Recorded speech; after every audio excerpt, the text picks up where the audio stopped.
आप सभी को नमस्कार। विद्योदय महाविद्यालय के इस वार्षिकोत्सव में मैं मंच पर पधारे सभी विद्योदय शिक्षण समिति के माननीय सदस्यगण, ऊपर से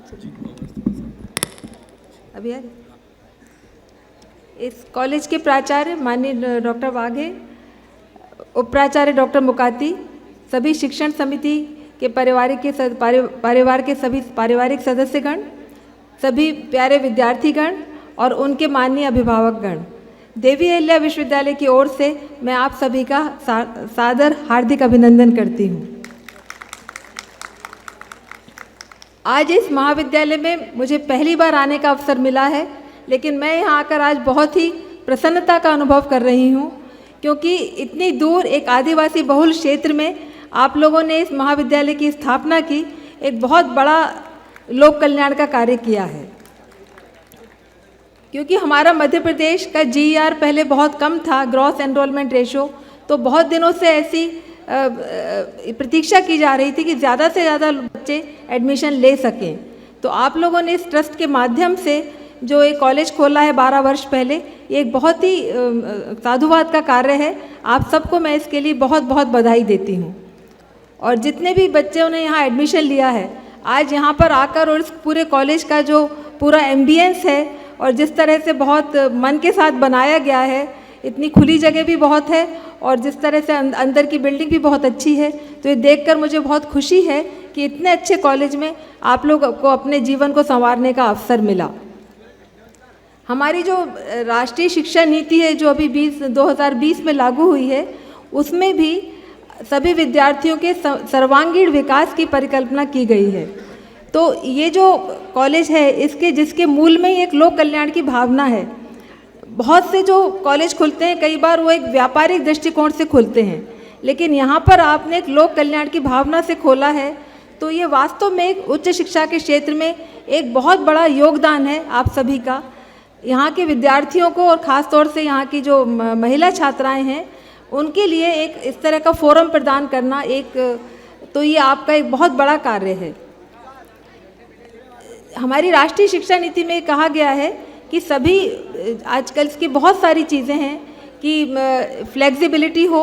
आपके यहाँ बहुत सारी, मुझे अभी जो आपकी रिपोर्ट से पता चला कि बहुत सारी स्कीम्स चल रही हैं, उसमें BSc भी है, BCom भी है, BBA भी है, BA भी है और कंप्यूटर एप्लीकेशंस भी है। आपके पास एडवांस तरह की सभी लैब्स भी हैं। तो ये एक बच्चों के विकास में एक बहुत बड़ा योगदान इससे मिलेगा। जो नई शिक्षा नीति की जो राष्ट्रीय शिक्षा नीति है अभी, उसमें एक बहुत बड़ी बात है कि विद्यार्थी एक स्ट्रीम का विद्यार्थी दूसरे स्ट्रीम के भी विषय ले सकता है। तो जो आप लोग जैसे कोई साइंस का विद्यार्थी है, वो अपने वैकल्पिक विषय के रूप में आर्ट्स का या किसी और विषय का भी उपयोग कर सकता है। तो जब आपके यहाँ इतनी सारी स्ट्रीम है, तो निश्चित रूप से इसमें आपको बहुत ज़्यादा बच्चों को सुविधा हासिल होगी। तो आपको भी राष्ट्रीय शिक्षा नीति के इम्प्लीमेंटेशन में, क्रियान्वयन में बहुत ज़्यादा योगदान आपका मिल सकेगा, क्योंकि हमारे मध्य प्रदेश में ही पहली बार राष्ट्रीय शिक्षा नीति का जो क्रियान्वयन है वो 2021 से ही शुरू हो चुका है। तो हर जगह कई कॉलेज जब एक ही स्ट्रीम के होते हैं तो बहुत सी प्रॉब्लम्स आती हैं कि दूसरी स्ट्रीम के लिए हम टीचर्स कहाँ से लाएं। पर क्योंकि आपके यहाँ सभी तरह की स्ट्रीम्स हैं, तो इसमें आपको बहुत फ़ायदा मिलेगा और इसके क्रियान्वयन में आप लोगों को कोई असुविधा नहीं होगी। अब हम लोग 4 साल का जो अंडर ग्रेजुएशन प्रोग्राम है वो अब 4 साल का करने जा रहे हैं। तो जिन बच्चों का 7.5 ग्रेड से ज़्यादा नंबर आएगा, उनको 4 साल का जो ग्रेजुएशन है उसको करने की सुविधा मिलेगी। चौथे साल भी आप लोग उसको खोल सकते हैं और चौथे साल एक रिसर्च का उसमें एक फैक्टर रहेगा कि रिसर्च का भी कंट्रीब्यूशन उसमें हो सकेगा। पर अगर आप ये 4 साल का कोर्स कर लेंगे तो PG कोर्स सिर्फ एक ही साल में करने से भी हो जाएगा। अब अगले वर्ष से ही हम लोगों के यहाँ इसका ग्रेजुएशन का चौथा साल खुल जाएगा और उसके बाद PG सिर्फ एक साल में आप पूरा कर सकते हैं। तो PG के स्तर पर भी अब जो UGC के द्वारा निर्देशित किया जा रहा है कि किस तरह से इस राष्ट्रीय शिक्षा नीति का क्रियान्वयन PG स्तर पर हो।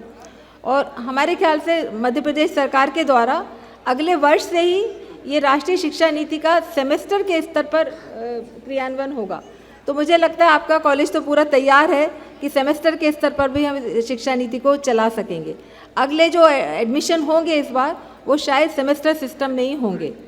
तो आपके पास तो सारी सुविधाएं हैं, तो मुझे लगता है इसमें आपको भी कोई असुविधा नहीं होगी। दूसरा जो हमारी राष्ट्रीय शिक्षा नीति का मुख्य उद्देश्य है कि बच्चों का जो सर्वांगीण विकास है, तो उसमें शिक्षा को केवल एक नौकरी दिलाने का साधन नहीं समझा जा रहा, बल्कि शिक्षा को बच्चों के सर्वांगीण विकास का माध्यम बनाया जा रहा है। शिक्षा का उद्देश्य है कि जो हमारे छात्र छात्राएं हैं उनको हम भारतीय संस्कृति से परिचित कराते हुए उसकी जो भी हमारी विशेषताएं हैं, जो हमारे मानवीय गुण हैं, जैसे सत्य, अहिंसा, दया, क्षमा, करुणा, पारस्परिक मैत्री का भाव, ये सब चीज़ें बच्चों में ये जो सारे मानवीय मूल्य हैं बच्चों में प्रतिस्थापित करते हुए बच्चों को एक उच्च शिक्षित संस्कारी इंसान बनाना, यही हमारी शिक्षा का उद्देश्य होता है। तो इस तरह के मूल्य पैदा करने में जब मुझे बहुत खुशी है कि ये जो महाविद्यालय है हमारे जो गुरुवर हैं आचार्य विद्यासागर महाराज, उन्हीं के आशीर्वाद से खुला है, तो निश्चित रूप से ये मानवीय गुण तो यहाँ पर संस्कार में मिलेंगे ही बच्चों को। जितने भी हमारे शिक्षक हैं वो इस तरह की शिक्षा अवश्य प्रदान करेंगे। ऐसे हमारी राष्ट्रीय शिक्षा प्रणाली में एक और जो गुण है वो जो हमारी भारतीय ज्ञान परंपरा है, IKS जिसको कहा जा रहा है, भारतीय ज्ञान परंपरा का भी एक विकास, वो भी इसका एक खास फैक्टर है। तो उसमें भी हमको आगे बढ़ना है। हमारी भारतीय ज्ञान परंपरा बहुत समृद्ध रही है, चाहे वो गणित का क्षेत्र हो, चाहे साहित्य का क्षेत्र हो, चाहे इंजीनियरिंग का क्षेत्र हो, चाहे मेडिकल क्षेत्र हो, सभी में हमारा जो भारतीय ज्ञान परंपरा थी बहुत समृद्ध थी। बहुत सी चीज़ों का आविष्कार भारत में ही हुआ था, लेकिन उसका श्रेय सारा पश्चिम को मिला। आइंस्टीन ने भी एक बार कहा था कि जितना भी ज्ञान आजकल है, आधुनिक ज्ञान, उसकी जो जननी है वो पूर्व में ही है। पूर्व में मतलब हमारे भारत देश में ही है। तो सारा ज्ञान का स्रोत हमारा भारत देश ही रहा। जैसा हमारे बड़े बड़े वैज्ञानिक, जो हमारे ऋषि मुनि और मनीषी लोग जो होते थे, वो जब तप और यज्ञ करते थे तो एक तरह से वो विज्ञान के प्रयोग ही करते थे। तो उन्होंने जो चीज़ें बनाई, इतने हज़ारों साल बाद भी हमारी वो बिल्डिंग अभी तक सुरक्षित हैं। जो कुतुब मीनार के उसमें जो एक लोहे का स्तंभ खड़ा है, उस पर आज तक जंग नहीं लगी। तो ऐसी ऐसी ज्ञान की चीज़ें हैं। जो हमारे ज्योतिषी हैं वो अपनी भारतीय ज्ञान परंपरा से सूर्य ग्रहण और चंद्र ग्रहण की गणना इतनी सटीक करते हैं कि जो नासा के कंप्यूटर हैं वो भी उनके बराबरी पे हम लोग, हमारे ज्योतिषियों की गणना होती है। तो इसलिए हमारी जो भारतीय ज्ञान परंपरा है वो बहुत समृद्ध रही है। तो आज हमारे विश्वविद्यालयों को और महाविद्यालयों को इस बात की आवश्यकता है कि वो उससे फ़ायदा लेकर, उससे एक ज्ञान ग्रहण कर उसको आधुनिक विज्ञान में उसका उपयोग कर सकें। बच्चों से मैं एक बात कहना चाहूँगी कि विद्यार्थी जीवन में आपको अपने आगे का लक्ष्य जो है वो निश्चित कर लेना चाहिए, क्योंकि ऐसा कहा जाता है कि जिस नाविक का अपना जिस नाविक को अपने अंतिम बंदरगाह का नहीं पता होता, उसके अनुकूल हवा कभी नहीं बहती। तो मेरा आपसे यही कहना है कि अपना लक्ष्य निश्चित कर लीजिए। एक बार आपने अपना लक्ष्य निर्धारित कर लिया तो उसके बाद पूरी मेहनत से, पूरी ताकत से उसमें जुट जाइए। ऐसा कोई भी ऐसी प्रकृति की ऐसी कोई चीज़ नहीं जो आपको अपना लक्ष्य हासिल करने से रोक सके। कहते हैं दीवारों दर से आएगा तेरे लिए जवाब, खाली सही मकान मगर खटखटा के देख। अगर आपकी किस्मत का दरवाज़ा बंद भी है और आप उसे पूरी ताकत से खटखटाएंगे तो निश्चित रूप से आपको अपने अटेम्प्ट्स का, आपके अपने प्रयत्नों का, आपकी जो मेहनत है उसका फल ज़रूर मिलेगा। तो पूरी ताकत से अपने जो भी आपका लक्ष्य है उसको प्राप्त करने में जुट जाइए। सपने देखिए, यही उम्र है आपको अपने सपने देखने हैं और सपनों को पूरा करना है। सपने वो नहीं होते, हमारे जो पूर्व राष्ट्रपति थे उन्होंने कहा था, सपने वो नहीं होते जो आप नींद में देखते हैं, सपने वो होते हैं जो आपको सोने ही नहीं देते। तो सपनों को, अपने सपने देखिए और सपनों को पूरा करने में अपनी पूरी ताकत से, पूरे संकल्प से, पूरी मेहनत से जुट जाइए। सफलता निश्चित रूप से आपके पास होगी। आपको अपने टीचर्स का साथ मिला है, मार्गदर्शन मिला है और उसके साथ ही संस्कार भी मिल रहे हैं इस महाविद्यालय में।